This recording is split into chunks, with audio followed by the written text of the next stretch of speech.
Driving from the Syrian capital Damascus into the countryside. We used to be allowed to travel all over Syria.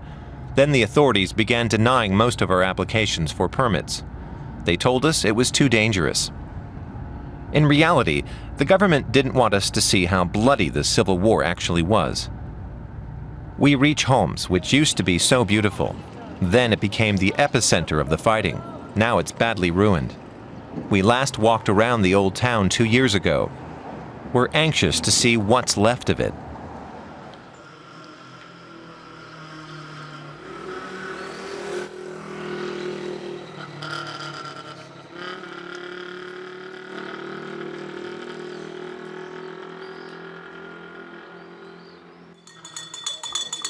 A handbell replaces the church bell, which was blown into 1,000 pieces. A boy from the Orthodox Christian parish of St. George in the Al-Hamadiyya neighborhood calls the faithful to prayer.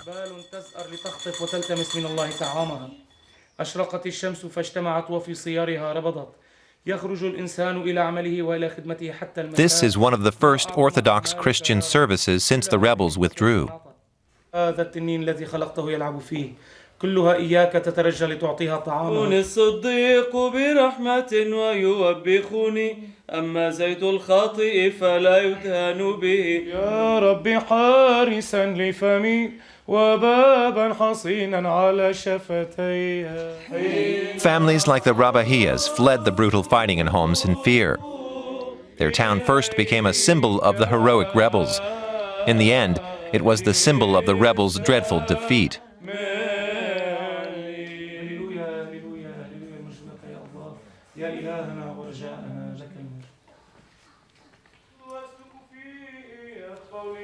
The family returned 1 month ago. Mother, daughter, and son. Back to Homs. Back to the former rebel capital. Back into the inferno.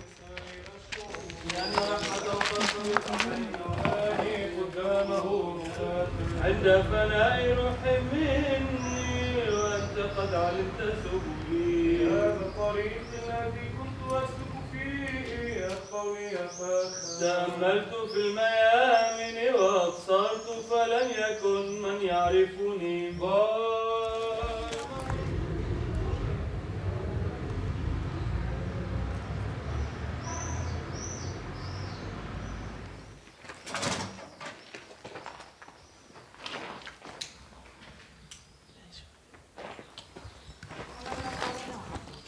2,000 Orthodox Christian families lived in the Al-Hamadiyya neighborhood before the Civil War. St. George's Church was the center of their community. Rebuilding it will take years, but the ancient wood carvings have been lost forever. The priest, Thanasis Makur, is distraught.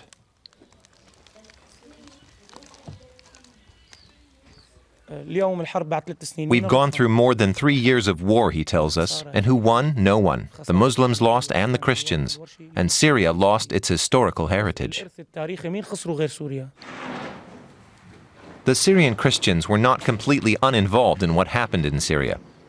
They were part of the conflict, but they carry no personal guilt.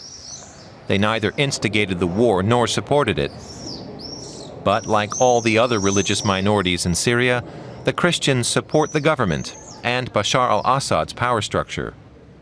Families like the Rabahiyas fled to the countryside when the fighting became too brutal. They stayed away for over 2 years. 4 weeks ago, the army drove the last of the rebel forces out of the city's ruins. It was a huge triumph for the Assad regime. The family returned shortly after that. They spent their last funds on a generator, diesel fuel, and a bit of food. Others in the city have lost their homes and even relatives. The Rabahiyas say that their father died too because of the war.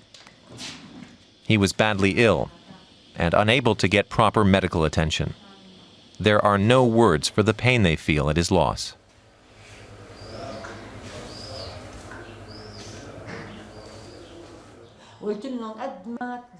The mother, Diana, says she always believed they would be able to return to their home.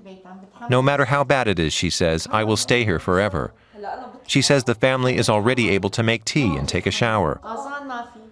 She cleaned away the debris from the street and swept up. She hopes the neighbors will return so life can resume again the way it used to be. Life is indeed slowly returning. The first neighbors have already reclaimed their dwellings. Diana even laid a carpet on the stairway to make it more homey. But it's nothing like normal daily life. It's hard to get comfortable in the ruins. Tartus on the Mediterranean.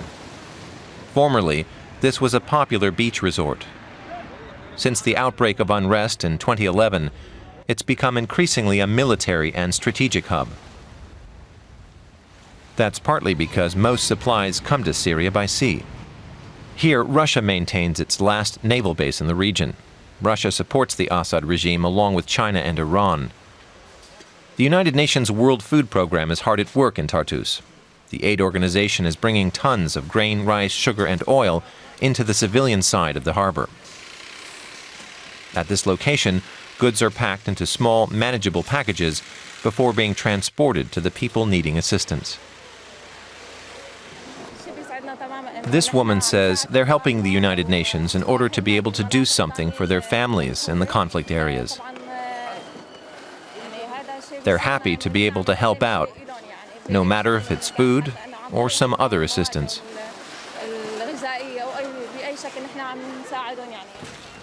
The UN has declared the highest level of emergency in just 3 regions in the world: the Central African Republic, South Sudan, and Syria. Aid organizations have long been trying, mostly without success, to get permission from Damascus for access to all of those needing help. The World Food Program was finally allowed to work in all 14 Syrian provinces a few weeks ago. Slowly, it seems to be dawning on Damascus that the situation is badly deteriorating.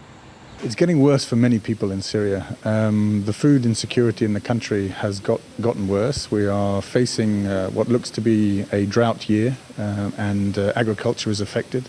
And of course that just heightens the problems that people face each day to put food on the table for their family. Before returning to Homs, we want to observe a family receiving a package from the World Food Program. 2 workers of the Red Crescent, the Arab partner organization of the Red Cross, make the delivery in a minivan.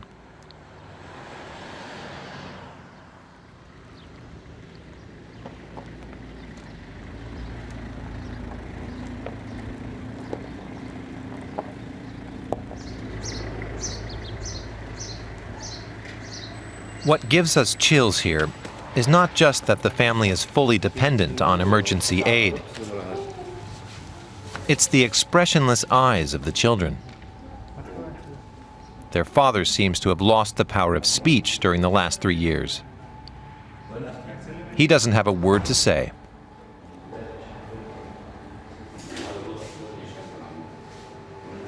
What horrors could these 4 young people have witnessed?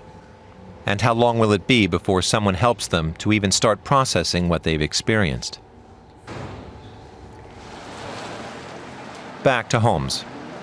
The drive from Tartus takes us through a region dominated by the Alawites, the group the Assad clan belongs to. It's not dangerous. It seems the regime is now prevailing. But the cost of the civil war has been enormous. Parts of Homs were completely ruined. Aleppo was destroyed. More than 150,000 people have been killed. But in the Christian quarter of Homs, people think they now have the worst behind them. More and more people are returning. The priest Tanasius Makur is the one who encouraged the Orthodox Christians to return. He keeps watch over the survivors and the returnees, most of whom are traumatized. The priest was born in Homs and educated in Orthodox monasteries in Greece.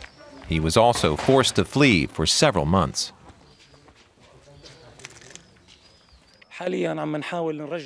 He says they're using all means possible to persuade people to return. They've renovated and cleaned the church as best they could. They've organized aid campaigns. He points out that Homs is an ancient city with a Christian monastery from the 3rd century AD. He says Christians have deep roots there and insists they will never leave again. The army and the omnipresent Secret Service have Syria's 3rd largest city back under their control, not least thanks to the firepower of the Lebanese Hezbollah militia. Another Christian parish in the center of town. A midday meal for the needy, donated by other neighborhoods which weren't so badly affected.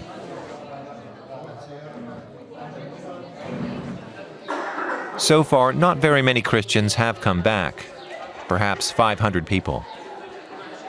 Those who couldn't imagine a life outside of Homs. Those who feel that life in the ruins is better than life in exile.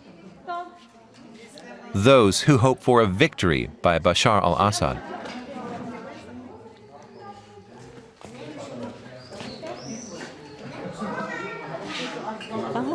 Diana Rabahia says her family now depends on food aid, but she doesn't think that will be for long. As soon as they have gas and water again, they'll be able to cook for themselves. Life is slowly returning to the streets of Homs, where for 30 years only bomb explosions and gunfire could be heard. Christina Rabahia is looking for work. She meets more and more returnees, carrying all their worldly goods strapped to their vehicles. And even though fighting continues elsewhere, Christians are returning to Homs now that government forces loyal to Bashar al-Assad have won it back. For them, the Syrian civil war is over.